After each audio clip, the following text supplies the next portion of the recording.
Rise up!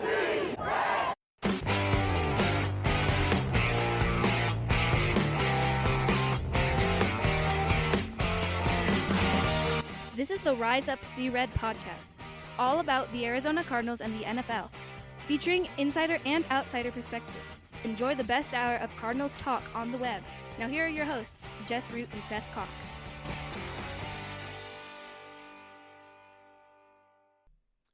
Hello, Arizona Cardinals fans, and welcome to the latest edition of the Rise Up See Red podcast. I'm your host, Jess Root, from CardsWire.com, the NFL wire site that covers the Arizona Cardinals, in our episode 522.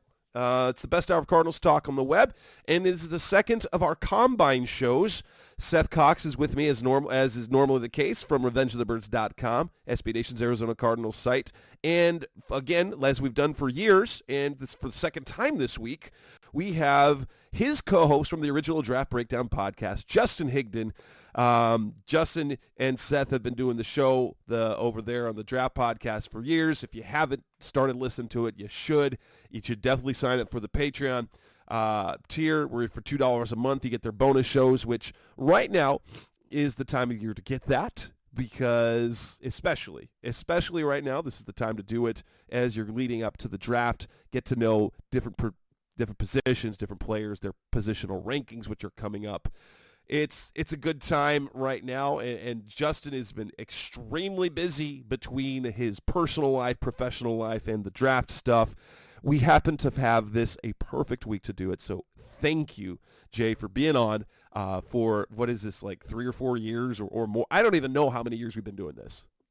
Yeah, it's my pleasure. I love doing the show with you guys. It's one of my favorite ones to do, because usually this time of year, Seth and I are doing 3 shows during the week, and it gives us an opportunity to talk about so many different players, because otherwise we kind of be pigeonholed with time constraints and things like that. So I'm happy to be with you guys. So yeah, between this show, the show we had earlier in the week, and then their shows, that is a lot of Combine content.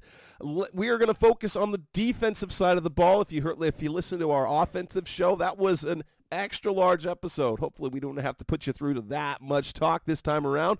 But we're going to start on the defensive side of the ball with the defensive interior. And then we'll kind of break this down into we'll start with interior, then we'll go edge and linebackers, and we'll go defensive backs, and if there's any specialists we're talking about, probably not. But the Cardinals especially, they have so little talent on the interior defensive line. This is a position of extreme need. How deep is the defensive line class, the defensive tackle class this year? This is a great year to need defensive interior, Jess. I mean, there's not the fanfare of a Jalen Carter or Quinnen Williams that there have been in the past, but I think there's guys that have legitimate all-pro potential, and there's going to be a number of guys at the 35th or 27th to start, but the 35th pick, and their 3 third-round picks. Yeah, all in the 3rd round that will fit what this team needs. And the nice thing is there's a little bit of everything. And so, you kick things off for me, and Justin knows how I feel about this guy. And I've been talking about this guy for now 2 years, Johnny Newton from Illinois. And he didn't test this weekend. He had a Jones fracture, had surgery in January, but he came in and measured in, short, 6'2", 304. So he's got 30 pounds on me. So, we're virtually the same type of athlete at this point with our feet issues. But, I mean, this is a guy that, I love the comparison that you've been seeing going around. It makes a lot of sense to me, Javon Hargrave. And I know Hargrave ended up going in the 3rd round, but there's a little bit of a difference between a guy going from South Carolina State to the NFL and Illinois. We were talking with our buddy Kyle Posey about this guy earlier today. He was the Big Ten Defensive Player of the Year. So, not a great conference, obviously, just with Get out of here, Michigan, man. Michigan and Ohio State and all those schools. And he's, the Big Ten player or defensive player of the year, this is a guy that is just produced. And one of the things that Justin and I talk about, and the reason that I prefer him over everybody else is who was the next best player to him. And I know Devon Witherspoon was there last year, and that was really helpful and impactful. But you look at it, like, this is a guy that did a couple of things that Justin and I talk about all the time. One, got better every single year. I mean, 1.5 to 3.5 to 5.5 to 7.5 sacks.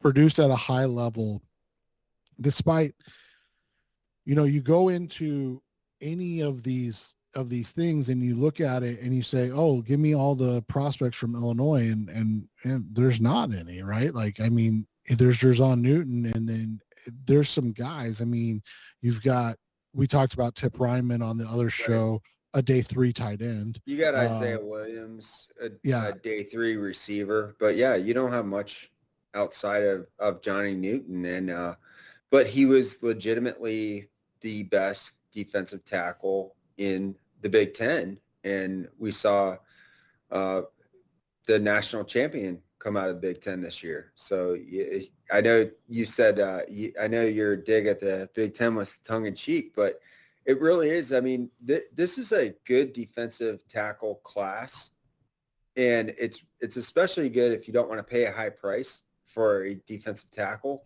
which Seth and I don't like to generally do that unless he's a great pass rusher. I mean, how many Aaron Donalds are you going to get?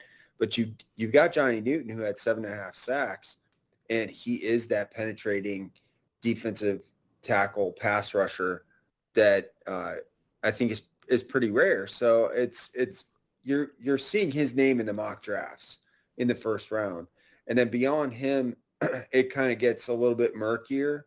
But you have a lot of good pass rush types that are small. They're on the small side, under 300 pounds. You think of an NFL defensive tackle and you think of like Vince Wilfork, but that's kind of a dinosaur now.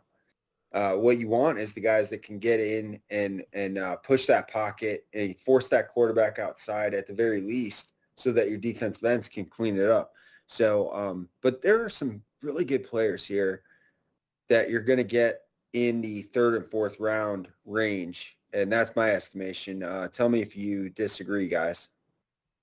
No, I think you're right. And you look at it and the names at the top are Newton and Byron Murphy. And then from there, you've got day 2 guys.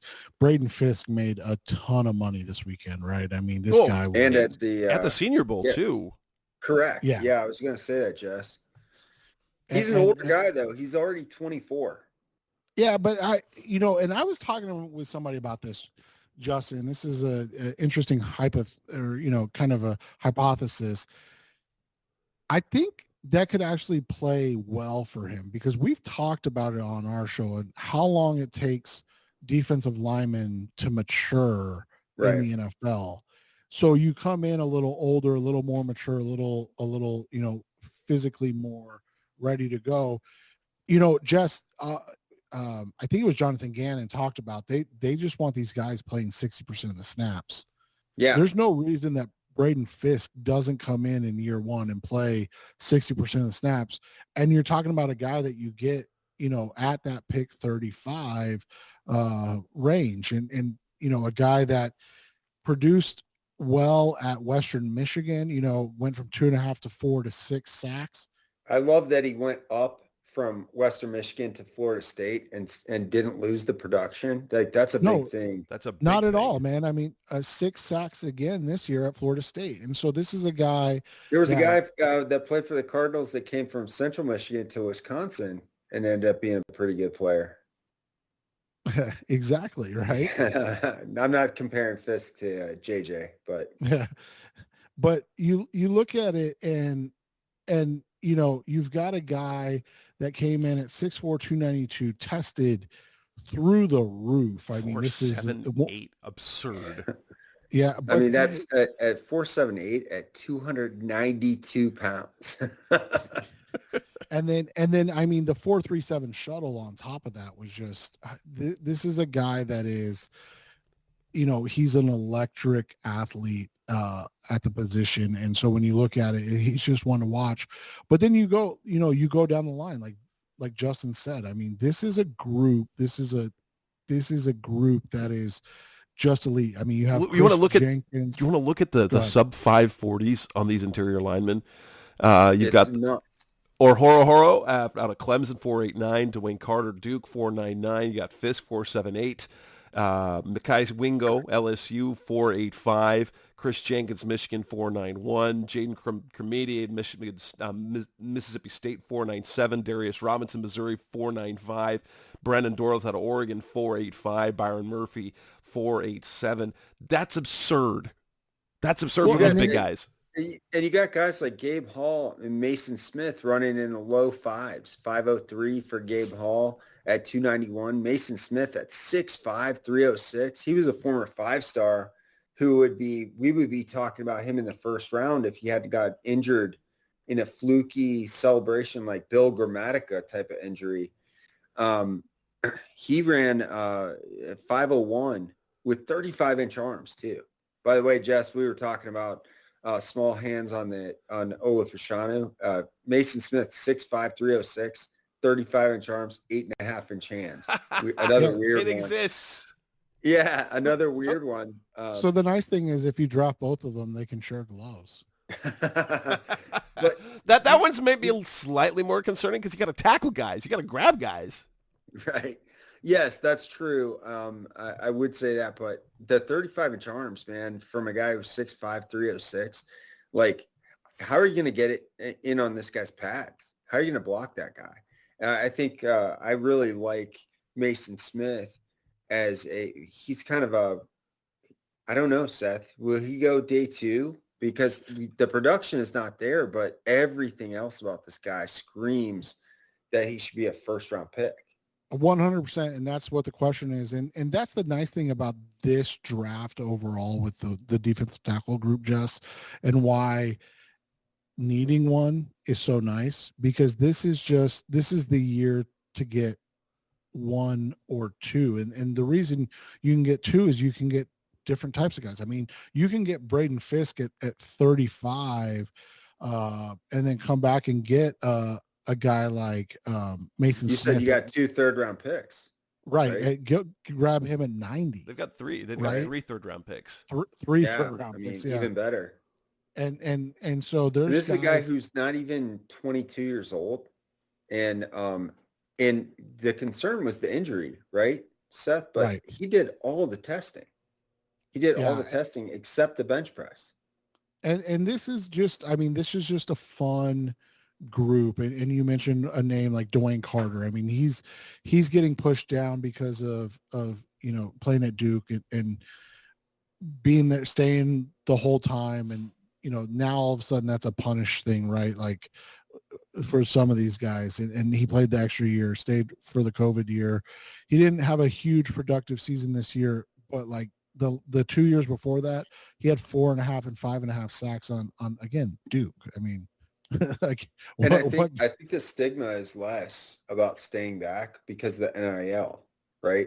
So right. now guys aren't staying just because maybe they're not quite good enough to go into the draft. They're staying because they might make more money on NIL than they would as a day three pick. Right. Right. I'm going to throw another name out here because I have to. I'm obligated. It's my guy, Michael Hall Jr. from Ohio State. He came out. He's an underclassman, a true underclassman who won't be 21 until June. And he measured in. He did not work out. And I'm not sure what the reasoning was there. I don't think he's dealing with an injury. But we've seen this guy pretty active as a pass rusher as a freshman, then dealt with some injuries after that. But he's 6'3", 290. So he's that small, 3 technique type. Does he play leaner than that? Maybe that's why it didn't work out. He was bulking up for the combine. Does he play leaner than 290? I would say he plays at about 290. Okay. I think that's accurate. They listed him at Ohio State around 290, 295. So there's not a lot of fudging with the weight there. I think it's more Ohio State guys have, outside of a couple guys like Olave Wilson, a lot of Ohio State guys have ducked the combine lately. So it's a strategy. At Ohio State. Yeah, I mean, a lot of them don't even run on the fast track, though. I mean, and we saw the guys that could really run fast. They ran. Guys like Ward, Denzel Ward, Olave Wilson. But I don't think – I think Hall was probably dealing with some kind of, either he got advice from his agent not to work out, or he's dealing with something, injury-wise. But I'm not concerned about it, because even when he was injured, he played through it. And he still made an impact, although it's usually, like I was talking about, where a penetrating defensive end or defensive lineman doesn't have to get the sacks. He just has to funnel the sacks to his defensive end teammates. And that is a perfect segue, because the Cardinals need edge rushers as well, Jess. Yes. Coming up next on the Rise of C-Red podcast, Best of Cardinals Talk on the web. Let's talk about the edge defenders and the linebackers. Cardinals need pass rush bad. That's coming up next on Rise of C-Red.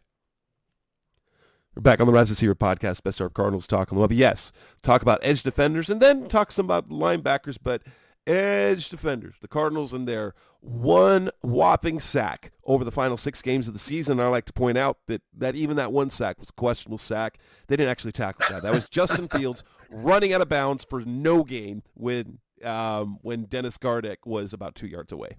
So that's the only sack they had in the final 6 weeks. I'm a big advocate of fake stats. I enjoy those. So Justin, I've been wanting to talk to you about this, and I'm interested in your take. Why is Dallas Turner not number 1 with a bullet defensive player in this class?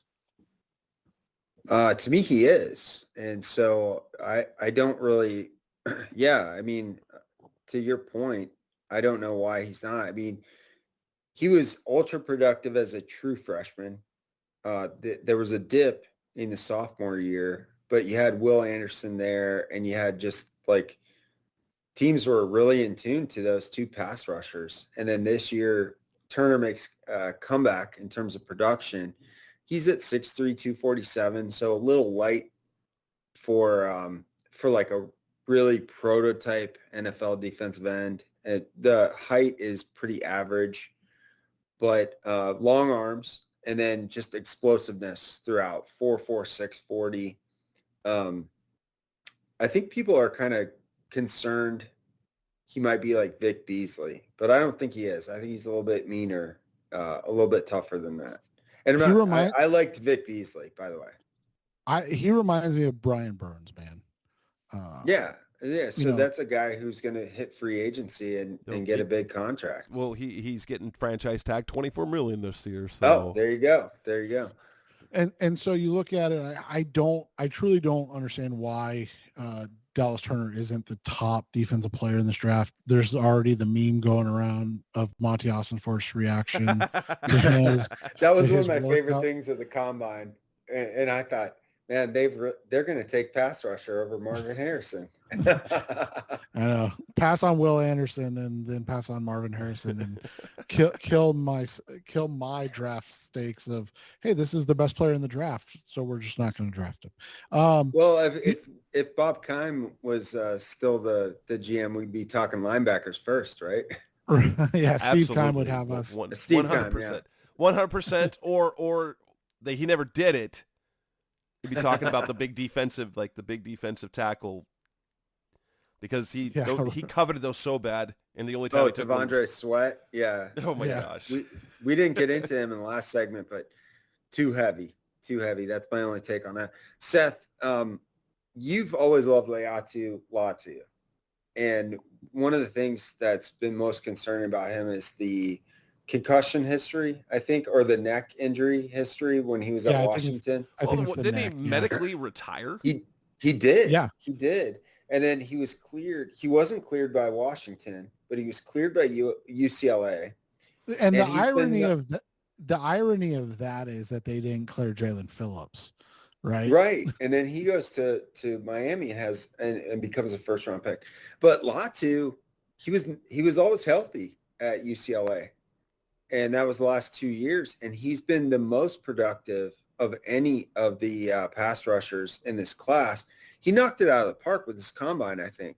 4.64 40 at 259.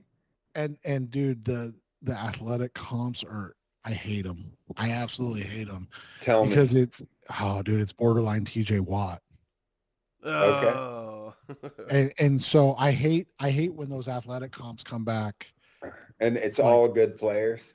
Yeah, like Hall of Fame level guys, because you're like, ugh, I don't want to give this guy, like, you want, like, give me something on the spectrum that's a little less like yearly playing for defensive player of the year, right? But yeah, I mean, this guy's just really good, right? He's phenomenal, man. And like, if the medicals check out, and that's the thing, what's crazy is Watt went in that range that the Cardinals are picking at the end of the first round. I think, yeah, he went 30th. Like, that's the crazy thing is, like, Latu going 27th.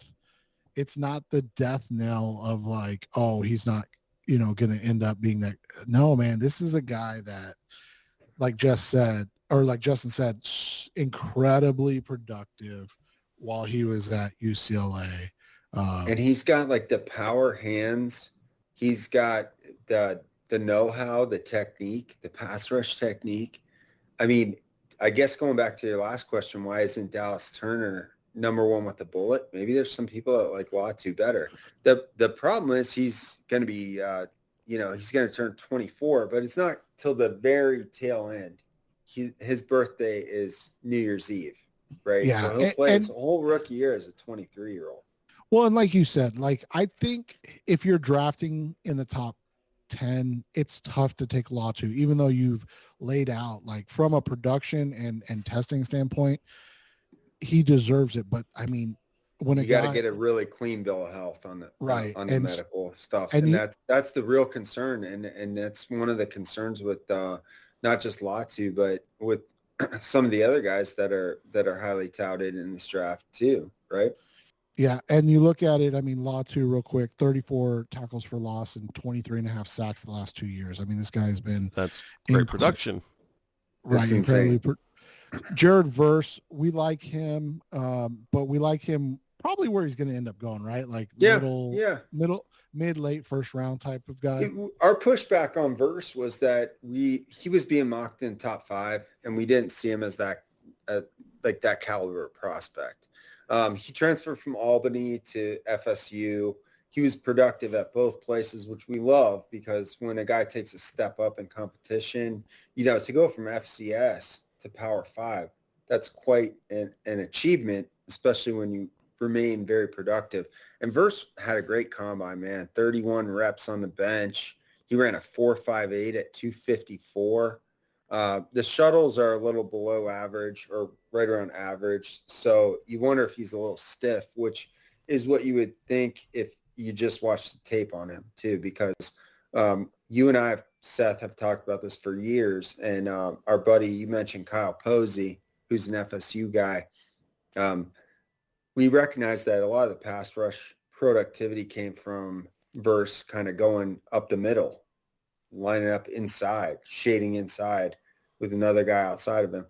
But it's hard to deny that this guy has good size, prototype height, prototype arm length, and the strength and speed. It's there, the explosiveness. You don't need to be super bendy if you're very explosive. He's going to be a guy, I think I want to say, like, off the top of my head, and I haven't done like a detailed athletic comp analysis, but it kind of reminds me of like a Harold Landry type, where he's got that, like, and I think Landry was bendier, but you still, if you can get a guy in the first round, the middle of the first round, who gets you 8 sacks a year, that's going to be a good pick. Yeah, and there are some similarities. Like you said, Landry ended up a little bendier. The guy that he really kind of reminds me of is actually Alden Smith out of Mizzou. He was actually super stiff, but, right, and that's why he kind of reminds me of him because but he was so productive. He was so Yeah, productive till he started, hanging around, Right. having guns everywhere. Yeah. And Well, cocaine, I think. Yeah. But so versus a good one. And then you look at it, you've got guys like Chop Robinson. What do you do who, with Chop, though? Because he tests like he should be a top 10 pick. He's only 21. Maryland to Penn State, there's a little step up there, but it's the same conference. But only 4.5 sacks this year. It was to me, it was a downer for him. I didn't like him. I think his combine is kind of masking things. I see him as a day 2 guy. Yeah, I think he is a day 2 guy. I wouldn't take him early, but I mean, let's be kind of honest about those Penn State pass rushers the last couple years outside of Micah Parsons. They haven't exactly lit things up, right? No, they haven't. At I the mean, we collegiate look at level. Odafe Owe. He went late first round. Ebiketie was super second athletic. round. He hasn't done anything. Yeah, but that's partly Atlanta's fault for trying to play him off the ball. Hey, Hassan Reddick. Yeah, right. Ebiketie's going to sign some cheap free agent deal next year and have 11 sacks. Yeah, but I mean, that's a fair question, Seth. It's like these guys haven't really lit the world on fire. Parsons didn't even brush the passer at Penn State. He was off the ball. He was all over the place. I mean, he's a freak. Can we talk about real quick one of the bigger, I don't want to say disappointments, but a guy that was overly hyped, and then I think the entire process has now self-corrected with him, and that's Darius Robinson out of Mizzou. Just mentioned him in passing as we talked about the D lineman, right? He was, interior. Well, that's the thing. Yeah. I've seen him listed on like mock drafts as an edge, but he's built like an interior, and I do see that in the combine he was, he was listed as an interior guy, but with a guy like Robinson, and he did well at the Senior Bowl. Is he one of those guys that is? He's an edge that's built on an interior guy, which is ultimately going to make him less effective as a player. I think he's going to end up needing to play in a 34, like as an edge type of guy. Again, I hate like comparisons like this, and this guy was more athletic, so it's not fair. But when Justin Smith got to the 49ers, right, and kind of took off. He was so athletic, though. I know, and that's why I don't like it, because at the end he was Robinson's size, 6'4", 285. But when he was drafted by Cincinnati, he was kind of a bust. I mean, bust is probably a strong word, but he was the 4th overall pick, and he never had 10 sacks when he was at Cincinnati. But then he kind of bulked up and became that 34 defensive end and became an all-pro, runner-up defensive player of the year, multiple Pro Bowls. Like he changed his game completely. I think that is kind of what you have to, but he's like, again, Robinson is the San Francisco version. And if somebody takes him to be the Cincinnati version, you're probably going to get the same result.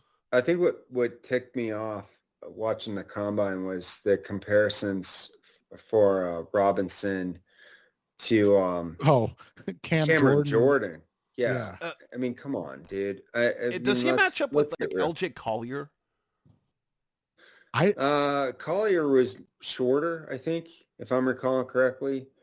But he was a guy drafted like as an edge, but was big, way big for what you'd think. I think he was like, what was he, Seth? Like 6'3", 6'2", 289? No, 6'2", 285. Right. So he was a guy who played some edge in college, and then like it just didn't translate because he wasn't big enough. With Robinson, that's not the problem. The problem is the athleticism, and just like I'm not sure. I don't have an age on him, but I suspect given the background that He's an he's older a prospect. 5th-year senior. Right. Right. Least. So he's probably going to be about 23, 24, depending on what month he was born. Jess, your instincts are totally right. I slot him at interior D-line too, because his numbers look good. If you put him at edge, then it's not as good. The broad jump's bad. The 40 is bad. And I think you do the same thing with Brandon Dorless of Oregon, who was I have Brandon Dorless as an interior guy as well. And so that's the thing you got to be careful with, is that some of these sites are listing them as defensive ends, and it's not a successful testing numbers when you look at that. If you look at this group, Jess, there's a couple that could go, day 2 that could fit what the Cardinals need. It's just, this is a group that's really odd, because you've got a guy like Braylon Trice, who ended up not testing well at all. Not only that, but he looked really stiff. To me. Funny thing is in my last mock simulation, I ended up with the Cardinals getting Chop Robinson and Braylon Trice, and your guy Gungus over at Revenge of the Birds is like, don't like your edge picks. You got an athletic guy that's not productive and an unathletic guy that's not productive. and so Trice is an interesting one. And I like Trice on tape, but he's stiff. I don't think there's any doubt about that. And then when you watch him run his 40, like he popped straight up. He looked like he took 2 steps backwards before he even ran. It was really ugly. The guy that really interests me out of this whole group is Jonah Ellis. I agree. I think he didn't work out though. No, he didn't work out. That was a little disheartening, but he went the Brock Bowers route, because he came in at 6'2" and 250. Right. When he was listed at 6'3" and 230 at Utah. But the thing is, you got the arm length. He's got 33-inch arms, which is kind of your baseline for. And he was last year. He was so disruptive for Utah. He was ultra productive. And he is super young too. He's only he'll be turned 21 right around draft time. He has huge hands. He has like 10.5-inch hands. So, if we're worried about hand size, also you can run him on the eligible at the goal line if you want to. Line him up at H-back. Yeah, he's got mitts, man. Yeah, it'll be interesting to see if he tests at his pro day, because I think he will. And because his production shot up. He went from being like, he had, what was it? He had 1 sack to 3 sacks to 12. And He went from 1 tackle for loss 6 to 16. But his impact last year in Pac-12 play was undeniable. How just basically he's the Arizona State. Granted, the Sun Devils were terrible, but Jonah Ellis completely took over that game. 100% manhandled the Sun Devil offensive line, like, single-handedly. Right. And I know this isn't a super fun comparison for a lot of people, and people will look at it and go, well, that's not good. But he kind of reminds me of D Ford, coming out of Auburn. Ford was listed or, measured in a little bit bigger at 252. Ellis is 248. But Ford never tested, Yeah. And Ford ended up having a productive career. If you get Ellis in the 3rd round, I think he could end up being the same type of guy. I mean, you're talking about a guy that had 13 sacks the year the Chiefs went to the Super Bowl. I don't think they won that year.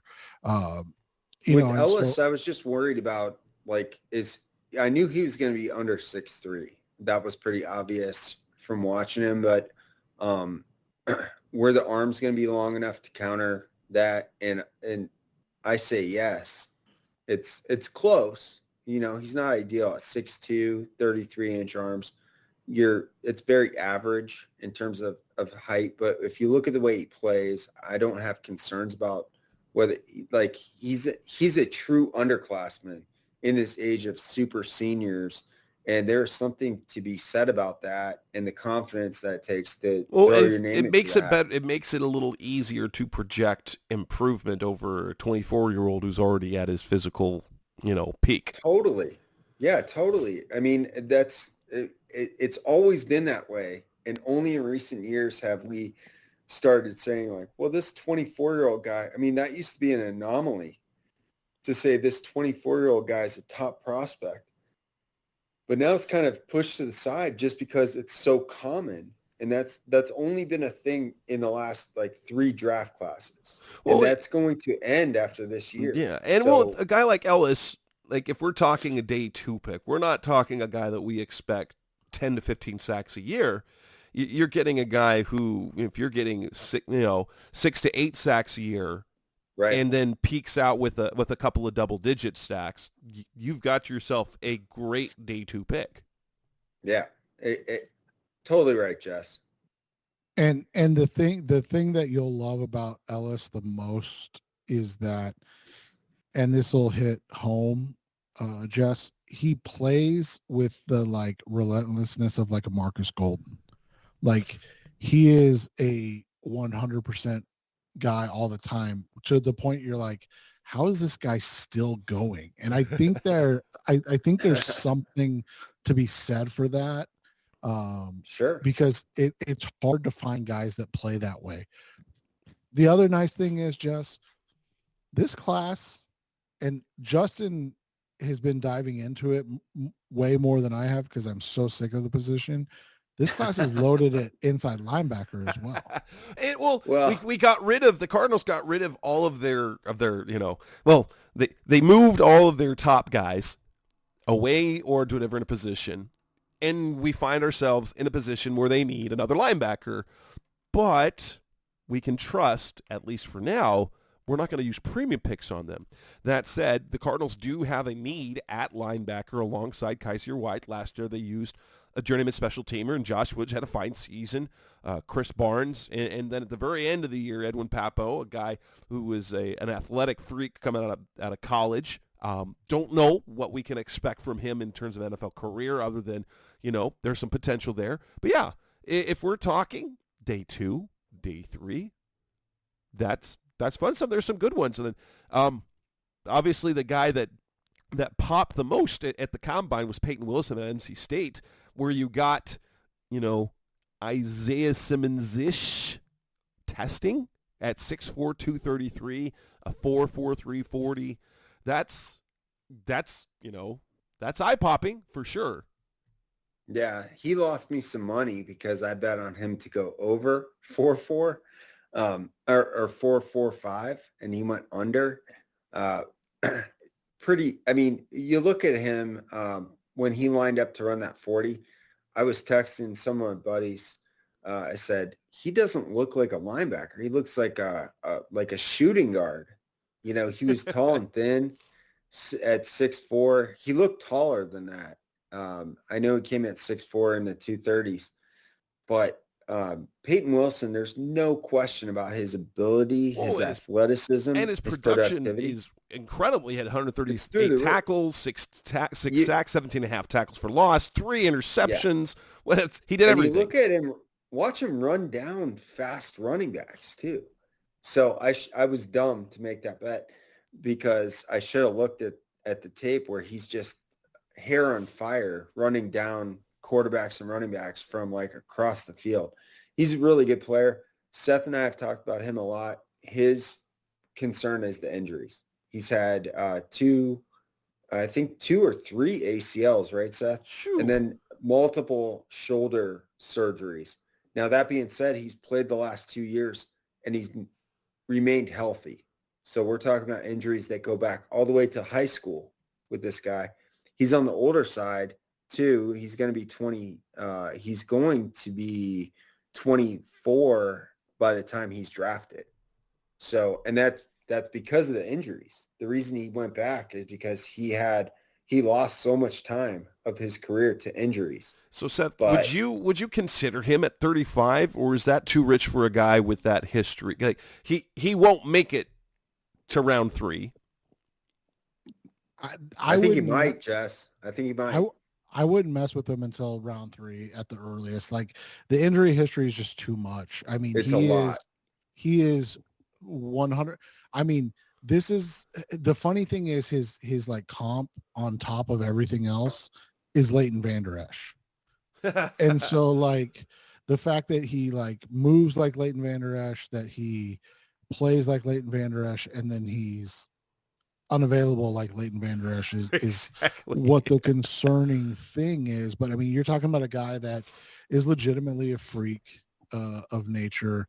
Vander Esch went in the first round, and I don't think Vander Esch had the issues coming out of college that he's had Right. since. Guys, I would say this with confidence. There are going to be NFL teams that do not have Peyton Wilson on their draft board because of the medical. Yeah, and that's just, I mean, that's what happens with these guys. I mean, when they're that injured that consistently, it makes it hard to And you're take talking them. about shoulders You got and yeah, knees you with have a linebacker. You need your shoulders to tackle. Yeah, you do, especially with the rules the way they are. This class though is I mean, Jess's favorite prospect at this group is or Justin, sorry, is Edgerrin Cooper, right, Justin? Yeah, I love Edgerrin Cooper. I think because you know, he is a true off the ball linebacker, but you have really strong blitzing ability. He had I don't recall off the top of my head, but it was over 7 or 8 sacks this year. And you're talking about a guy, he is right in the middle average range as far as height, weight, 6'2", 230 is what he came in. But you have great arm length, 34-inch arms. He's going to be 23 as a rookie. Not a big deal for defensive guys. Like I said, outside of quarterback, how important his age, I don't really know. But 4'5", 140, and that shows up on the tape. I mean, he is sideline to sideline. He is hair on fire. Similar to Peyton Wilson, not quite as instinctive, but because he's a little bit younger without the injuries, to me, he's my top linebacker easily. And I would, you know, my grade on him is going to be day 2, but I think Edgerrin Cooper is going to go day 1 because there's always that team that needs linebacker or, you know, needs a position that maybe isn't like a first round grade in that class, but you want to get the best guy at the position. So Edgerrin Cooper, I think, is going to be a first round pick. It'll be late first round, in that 25 to 32 range in my estimation, but really good player. And I'm a big fan. After him, there's a lot of depth at this position, but to me, he's the top guy, especially given Peyton Wilson's injury history. The guy that I've been just kind of eyeballing the whole time, Jess, and that I think would be a great fit at like 66 or 71 if he gets there, is Junior Colson from Michigan. You know, you look at what he's done at Michigan the last couple of years as kind of the leader of that defense. I would probably rank him as undraftable. I'm just kidding. and he's just been, I mean, he has just been a completely selfless, productive off-ball linebacker. And you know, he's a little bit bigger and again, a little 238. So he's a little which bit is bigger. Interesting, because like he's listed on Sports Reference. I don't know if this was earlier in his career. It was 6'2", 225. Yeah. And he's put on some good weight. He kind of reminds me of a guy that Justin and I pushed back against once upon a time because he was getting first round conversation. Miles Jack? No. Oh, okay. But a guy that played with Miles Jack, Eric Kendricks. Okay. Yeah. Kendricks has been really good. I mean, was he like a top 15 pick? I don't he ended so. up going 45. Right. He ended up going 45 and he went to the right spot. I mean, that's the thing that right. So we were correct. Yes. And so if you can get a guy like Colson on, you know, in the third round, that would be ideal. Jeremiah Trotter is another guy. I don't know if you saw the comparison. Never heard of him. Yeah, exactly. Between he and his dad in terms of size, which was His really dad interesting. weighed 260 coming out. Yeah. Yeah. And Jeremiah Jr. weighs 228. But, we're in a different age now. We're into fitness. We're into holistic medicine, that kind of thing. So I kind of get it. Exactly. We're not just down into Wendy's triple cheeseburgers before practice. This is a guy that I think if they weren't counting on Kaiser White, you could look at him as a guy that would fit. But I think two smaller interior linebackers would be tough. It's not impossible, but I think it's less than, you need more of a slightly bigger, more physical guy as that second guy. But Trotter's a guy that's going to be available in that range. And then a guy I really like, and not just because Justin's on the podcast, but Tommy Eichenberg is a guy that's been around forever at Ohio State. I think he's in his 17th year, right? He's actually, he's still actually only 23. I mean, surprisingly, he has been around forever. I'm glad you mentioned Eichenberg because I was going to back off on the Ohio State guys on linebackers because I got a couple other guys in mind, but go ahead. Well, it's just with Eichenberg, you see a guy that's been a 3-year starter, incredibly productive in those 3 years. Again, a leader of a defense, and their defense got increasingly better over the last 3 years. And that's the thing that you look at with what he's done that you see and you're like, okay.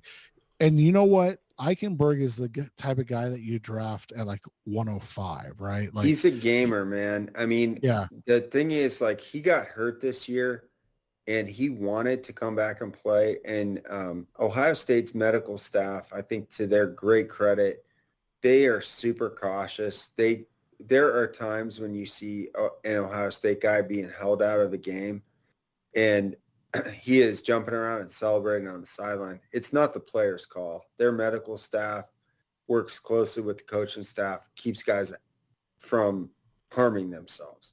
So I think that's a great credit to that staff. As fans, we don't like to see it because we would love to see those guys go out there and play with a club on their arm if they want to, but it's not always the case. Sometimes it's just not the kid's call. That was especially the case with Eichenberg this year. I like him a lot. I mean, I think he's like a 5th to 7th round guy, but and so is Steele Chambers out of Ohio State, a converted running back, probably more like 7th round undrafted free agent there. But yeah, I'm glad you mentioned Tommy. I'm going to mention a couple other guys because we don't have to dwell on linebacker too long, but we got to look into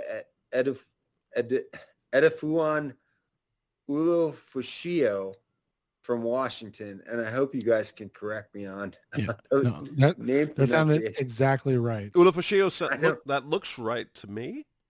I don't know, but this guy had a fantastic combine. I'm going to have to circle back to him, to be honest. I didn't know too much about him going in. Here's the thing. Yeah, here's the thing with Olafoshoyo is he came in at 6 feet tall, and you know how people but you know how people get about that. But he ran 4.6, 39-inch vertical. He might be this year's Ivan Pace. You know what I mean? Yeah. Which is a guy we were super high on. We had him in our top 5 linebackers. He goes, undrafted or 7th round and ends up being a fantastic rookie for Minnesota. A couple guys I want to mention, Curtis Jacobs, sticking in the Big Ten. He's a really good player. Middle linebacker, tested well, been productive. A guy who gave opposing Big Ten offenses fits. And Cedric Gray from North Carolina, who came into the year, I think a lot of big draft guys had him as like a day 2 guy. And now he's kind of gone unmentioned for a long time. But he had a really good weekend too. Like average size, good arm length, really tested above average in terms of the 40 and the jumps, and he's been highly productive. So I like Cedric Gray a lot. Coming up next on the Rise Up C-Red podcast, Best of Cardinals Talk on the web, we will wrap this up talking about defensive backs, cornerbacks, and safeties. That's coming up next on Rise Up C-Red.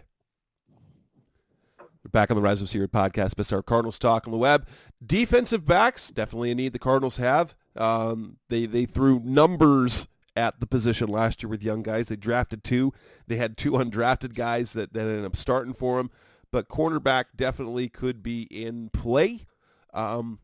Especially at 27, Jess, right?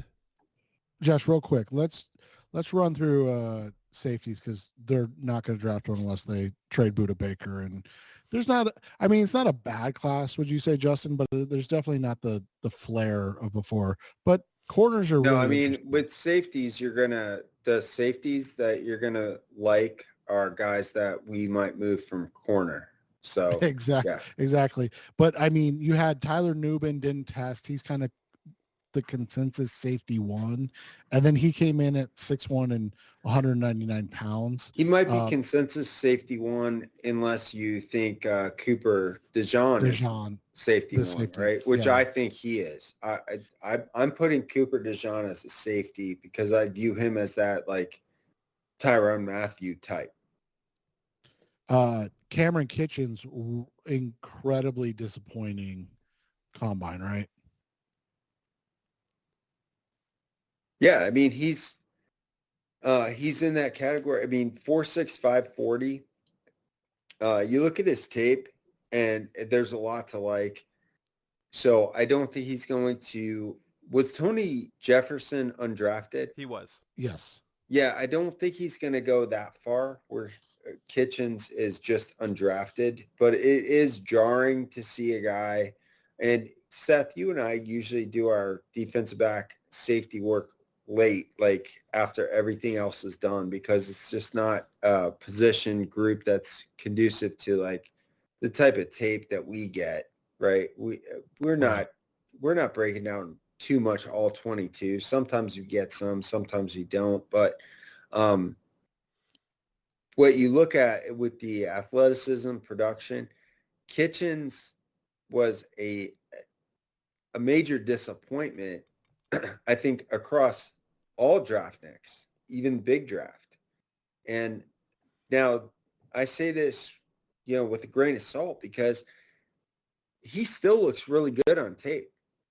And so, there's, I wouldn't say he's undraftable. I would say he's more like, if you can get him 3rd, 4th round, you could still take that guy, but you have to have kind of a specific idea for how you want to use him. And that's going to be scheme specific, and it's not going to be for every team.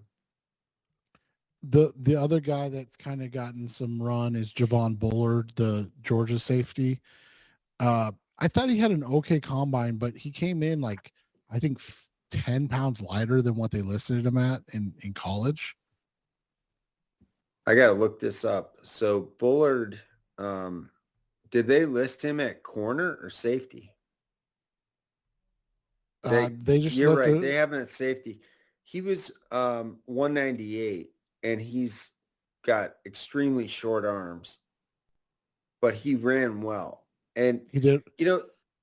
The thing I'll say about a Georgia guy, and I'm saying this, I'm speaking in generalities right now because I haven't done a deep dive yet into DBs, but you're going to gravitate toward defenders from a team like Georgia where they had a great team defense, right? Yeah, and Bullard was used as like a big slot. So again, I just don't know how this safety group, unless they trade Budda Baker, there's really not a guy that fits. But like you said, this corner class offers a lot of intriguing guys that could be moved to safety. Well, and so the guy I'm thinking of is Mike Sanderstill from Michigan, because he is kind of the Honey Badger comp from this class. He's 5'9", 182, small hands, short arms. Everything is below average. whether you put him at corner or safety. And the interesting thing about this kid is he started as a receiver at Michigan and then transitioned to defense and then became one of the best defensive backs in all of college football in terms of production.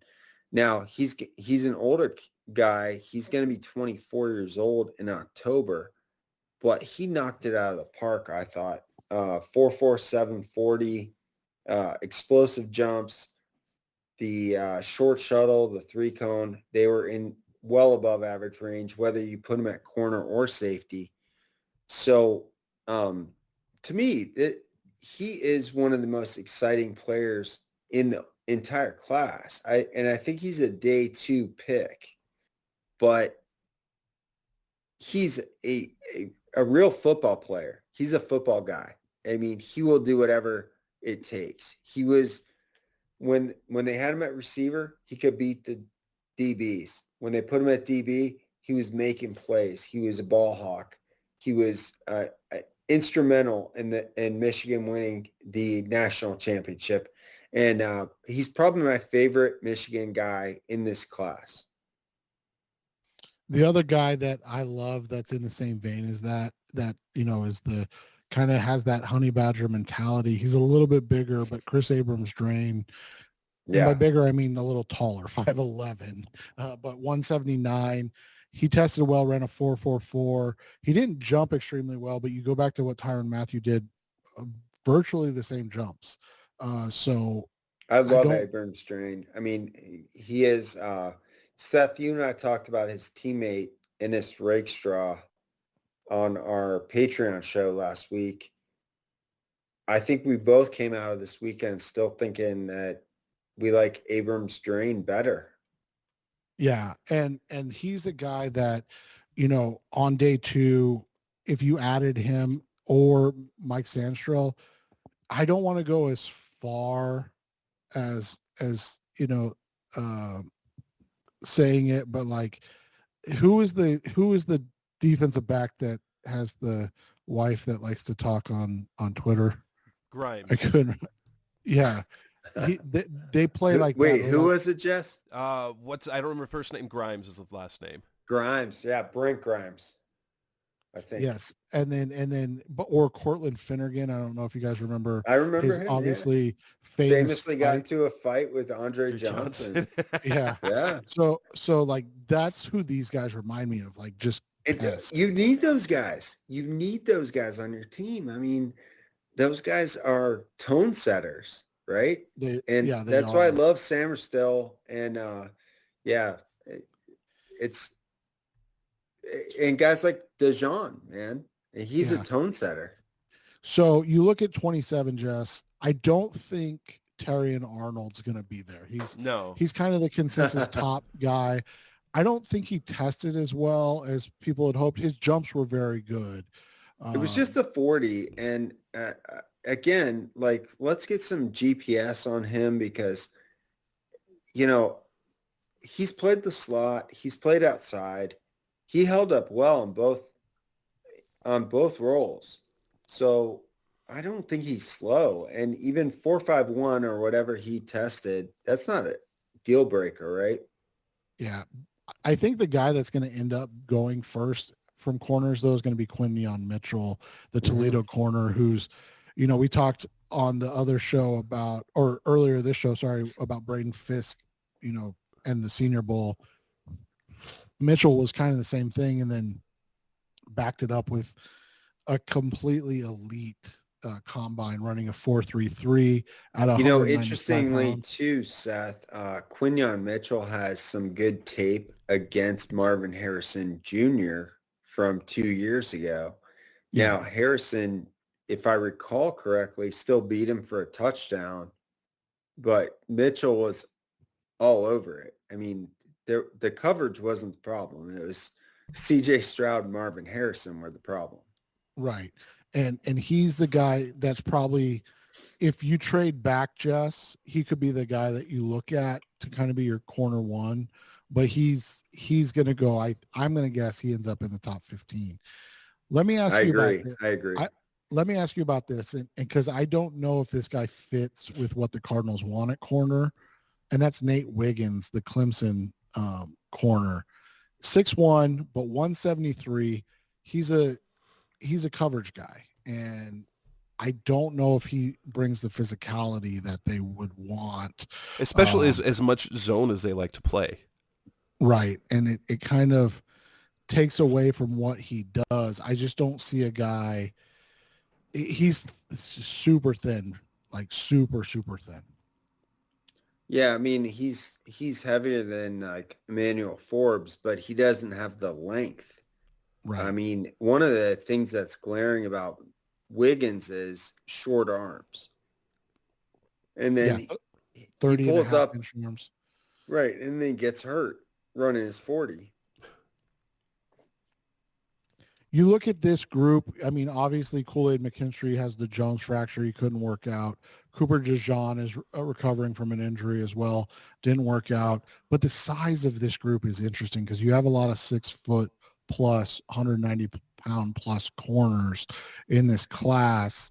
DeJean's a guy that I've seen kind of be looked at as a strong safety or a corner in a heavy Well, zone let me ask you scheme. guys this. I mean, do you think he's a corner? Because I think the consensus is he's not. I think I kind of been in the school of thought of that he could be, but he'd be better as that overhang defender type, that honey badger type, because of what he does well. He does everything so well. He's a special teamer. He's that type of guy to me. So the guy that I think he could play like, and I think he's actually more athletic, but they're similar in size, is James Bradbury, who had an all-pro season under Jonathan Gannon in Philadelphia. So that's why I don't mind DeJean if they get him and put him at corner, because I do think he could play in that role where, because they run heavy cover 3. They like their defense or their cornerbacks to come up and be physical in the run game. I think he does all of that. But like you said, if he doesn't work out, he looks like a starting safety with kind of ease at that point. What about a guy, Georgia, Kamari Lassiter, obviously some connections with the team because his dad, Kwame, played many years for the Cardinals, great defensive back. Didn't do all the testing, but that 3-cone, 6'2", 5, almost 6 foot, just under 6 foot, 186. How is the physical traits for that? And obviously playing for Georgia, you kind of get a bonus there as well. To me, he profiles as a slot defender because you have the short arms there, and it depends on what Gannon's looking for. But looking at the Philly corners, he did, when he was there, he did have, I'm sorry, I can't remember the kid's name, the guy from Pitt. That he had, that was clearly a slot guy, undersized, but he played outside. So I think you can work with that guy. Lassiter is super quick. Again, a part of a great defense at Georgia. Avonte Maddox is who you're Yes, it was Avonte Maddox. Thank you, Seth. So you've seen where, Gannon is not immune or gun shy about playing a guy who is smaller and has shorter arms on the outside. And Avonte Maddox was super productive, a really good draft pick at that could go from slot to outside.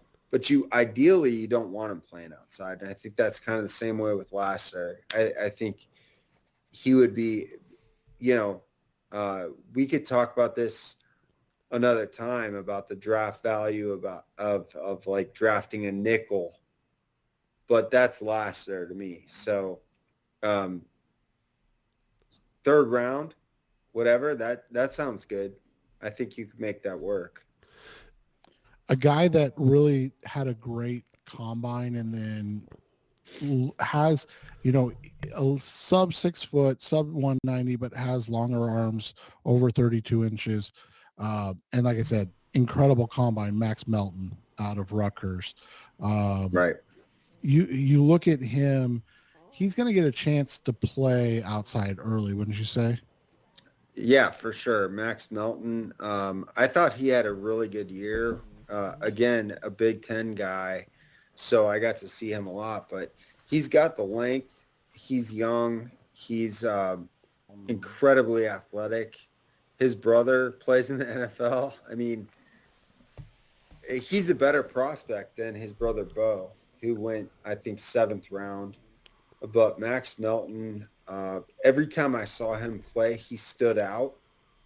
And it was on a team in Rutgers where you don't have a lot of standouts. So, I'm watching games where Rutgers is playing Michigan or Ohio State or Penn State, and you've got this guy who looks like he could play for the other team. So that's one of the things that stood out to me about Max Melton. I wasn't surprised at all that he had a good combine. I knew he was going to. And it was just kind of a matter of, and to some big draft guys' credit, they were talking about Max Melton last summer, but he kind of went quiet during the season because Rutgers is just not a high-profile team. And now he's back into the stream of consciousness. So I really think to me, he's going to be a second-round pick. A guy that's really interesting to me because of his size and length, and he profiles physically similar to Trevon Diggs, and neither of them have tested. We'll see if TJ Tampa out of Iowa State does test, because Tampa came in at 6'1", 190, but has long arms. Trevon Diggs measured in at 6'1". He's a little heavier at 205, but long arms. I like the measurement similarities. Obviously, I want to like Diggs has been phenomenal in Dallas, so everybody knows I hate making comps like that, but like he's a guy that profiles size wise similarly that you could look at on day 2 if you're the Cardinals. Sometimes you just have to look at the name, and TJ Tampa is an incredible draft name, and there's no reason he shouldn't go outside of the first round. I'm kidding. But yeah, no, TJ Tampa, to Seth's point, like he's done everything that he's needed to do in draft season to get awareness. So we do need the numbers on him. We need a little bit more info, because all we know right now is he's got the height, he's got the length. I haven't done work on his production, but the fact that he's invited to the combine, man, you would have liked to see that guy test, but he's going to have his pro day. The last guy I want to mention is Cam Hart out of Notre Dame, because you had to mention Notre Dame guy, or your wife would have been mad, right? Yeah, and he came out at 6'3", 202, so really, really big. But you look at his testing numbers. He had an elite vertical at 39.5 inches. His broad jump was 10.10, which is insane. And then his 3-cone and short shuttle were above, were good enough. They weren't elite by any means, but they were good. They're definitely below average if you're looking at corners. Now, not way below average, just kind of borderline. Right. And so you look at him, he's a late day 2. I mean, I would think at best like in that 75 plus range, but I wouldn't be shocked to see if he went in round 4. But he, with his traits, again, a big cover 3 corner that does tackle well, that can help out. So can he play safety? That's a fair question. Because that's what you're going to be looking at with a guy like this, because if you look at the shuttles and you put him at safety, at his size, it's not bad. But you're talking about that, and that's what we do as draft analysts. Like, we have to project a little bit. Can they move?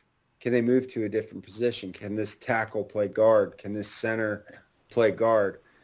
Can this corner play safety? Right, and that's what we're doing with Samerstill, I think, to a point, because Michigan played him a lot of corner, and we see him as a safety. Right?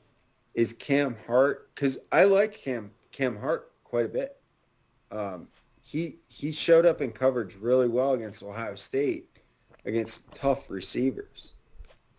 But is he a corner in the NFL, or is he a safety? And you're looking at scheme there, right? Yeah. Is there even a specialist that's worth looking at? Kickers, punters. If there is, I don't know. Well, if that's the case, we will wrap up this edition of the Rise Up C-Red podcast, the best hour of Cardinals talk on the web, episode 522. A big thanks to Justin Higdon for his time on the 2 episodes that we've done this week. It's a lot of talking. We are late at night. He is not here in Arizona, so he is staying up extra late for that. A big thanks, Justin. Thanks for coming on. I'm sure we'll have you next year as well. It's my favorite show of the year, guys. And I love having you on, man. So that's Seth Cox. That's Justin Higdon. I'm Jess Root. This is the Rise Up C-Red podcast. We'll be back again next week for free agency. Thanks for listening to the latest edition of the Rise Up C-Red podcast. Listen to previous episodes and subscribe to the show on Apple Podcasts, Stitcher Radio, Audioboom, or many other podcast platforms, so shows are delivered directly to your mobile device. Please give the show a 5-star rating and always support the sponsors who support the show. We'll be back soon for the best hour of Cardinals talk on the web. Rise up Red C, be Red C-Red, and of course, Rise Up C-Red.